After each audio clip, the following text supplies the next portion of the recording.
know that sometimes in your life you can regret the decisions you make? And in the end you think, what was wrong with me? Why was I so stupid? I want to encourage you to glean some principles from the message about making wise decisions. Making wise decisions. Success and raising a family and having a fruitful life is not an accident. It comes by making wise decisions. When you draw the wrong conclusions about life and you blame people for your lack of success, you miss out on the important dimension of making wise decisions. Making wise decisions is not common even to wise people. Solomon didn't make wise decisions. Why? Why is it that Christians don't make wise decisions? And how can we prevent ourselves from making stupid decisions? Because when you have the ability to make good decisions, it'll separate you from average people. It separates good leaders from great leaders. It separates average parents from great parents. And it separates failing people from successful people. Andy Stanley's written an excellent book on decision making called Ask It. And some time back I was reading it and found it fascinating in the way he phrased a question that has become a life question that he asks people in his church. And I want to give it to you tonight. He says there's a question that makes it easy to determine the answer to every other question in your life. Fill this in because this is the question he asks. In the light of my past experiences, present circumstances, and future hopes and dreams, what is the wise thing to do? So where I've come from and what God has done in my life and who's been in my life and where I currently find myself standing and what I want God to do with me in the future, in the light of all that, should I take off my clothes and have unprotected sex? I mean, you know, the answer already is pretty plain. Larry Burkett is an author on finance, and he's written tremendous books. One of the books he's written is called The Complete Financial Guide for Young Couples, and I'd encourage young couples to get this so that you can deal with your financial matters in a better way. He says this in his book. He tells of a young couple who wanted to buy a home, but they felt the home was too expensive for them. They couldn't afford it.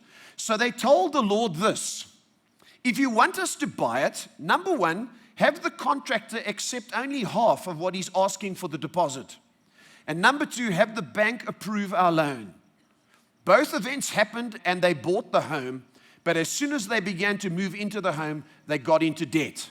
They now had a problem. What do we do now? Since God directed them to do this. I mean, you know, the rules of spending exist. You can't spend more than comes in, even if you're a Christian. God doesn't go, non-Christian, trouble. Christian, shame. If you spend more than's coming in, no matter how you spiritualize it, and the Lord showed me and we asked him, come on now. You make bad decisions, and somehow because it's coated in a spiritual thing, we're not living in the real world. So we've got to be very careful. So I want to give you some tips tonight on wise decision making, some principles here. Number one, the first tip for wise decision making is wise people know what they don't know. Do you know what you don't know?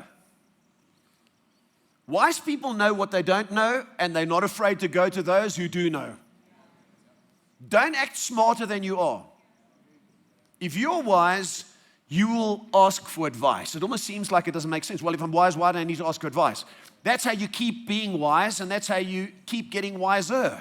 No one amongst us rises above counsel.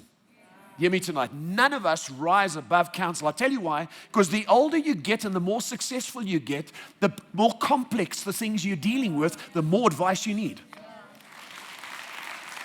Our decisions affect everyone around us. When you make a decision, you must remember that even though you're making a private decision, something you consider that is your business, it will always affect the people around you.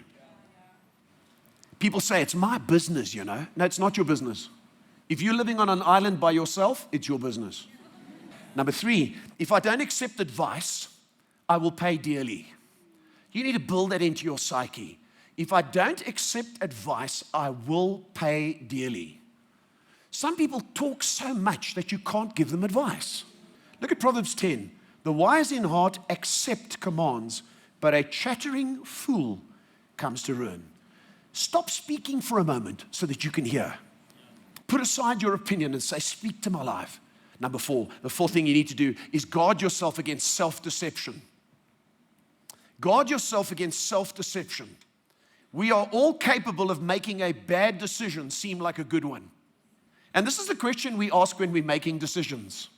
Is there anything wrong with this? That's the wrong question. Don't ask, is there anything wrong with this? Ask yourself, is this the wisest thing I could be doing?